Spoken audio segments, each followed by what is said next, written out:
Hi everyone, welcome back to Code It. Today we're going to be talking about if-else statements, continuing our introductory CS lesson series.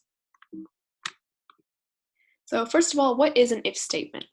An if statement checks whether a condition is true in your program, and then performs an action if true. It also checks if the else bracket is false, and performs an action that follows the false bracket.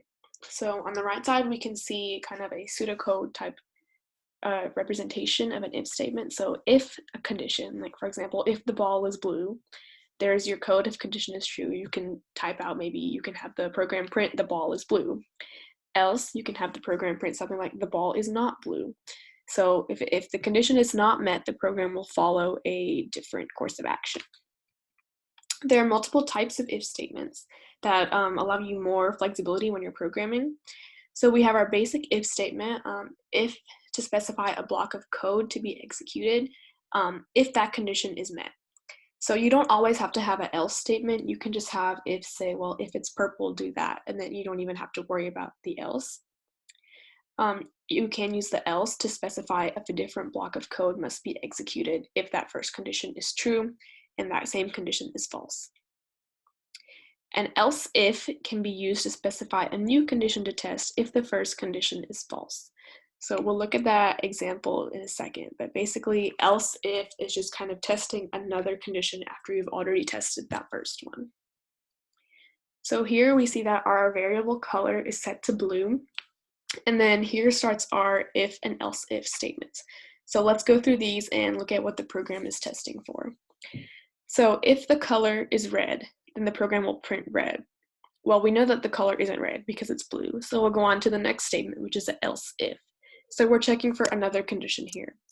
If the color is orange, well, that's not true, so we can move on. It's another else if. If the color is yellow, oh, nope. Going on to another else if. Green, the next one, blue. Ah, there we go. Okay, print blue. So then our program would print blue. At the bottom, we can see that there's an else that says print none. This is important because you could have a compilation error if you don't just put a plain else at the end.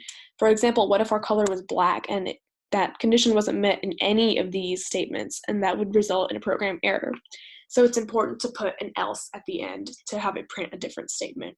That way you account for any errors and any changes in your variables. Here's a Scratch example with block-based. So here we see that they've made that block my variable, they put it inside of a comparison statement, and then that's inside of an if-else loop. So if your variable greater than 50, then your sprite will say that's a big number, else it'll say that's a little number. So this program is checking for variables greater than 50. If they're greater than 50, they're considered a big number, and if they're less than 50, they're considered a little number. Less than or equal to 50, they're considered a little number. So to review, if statements check whether a condition is true or false and proceed with the program accordingly. They can take a different course of action based on whether the condition is met or not. There are three different kinds of if statements: if, else, and else if statements. Here are my sources. Thank you so much for watching, and follow us on Instagram at code.i.t to stay up to date with all of our latest projects. Thank you.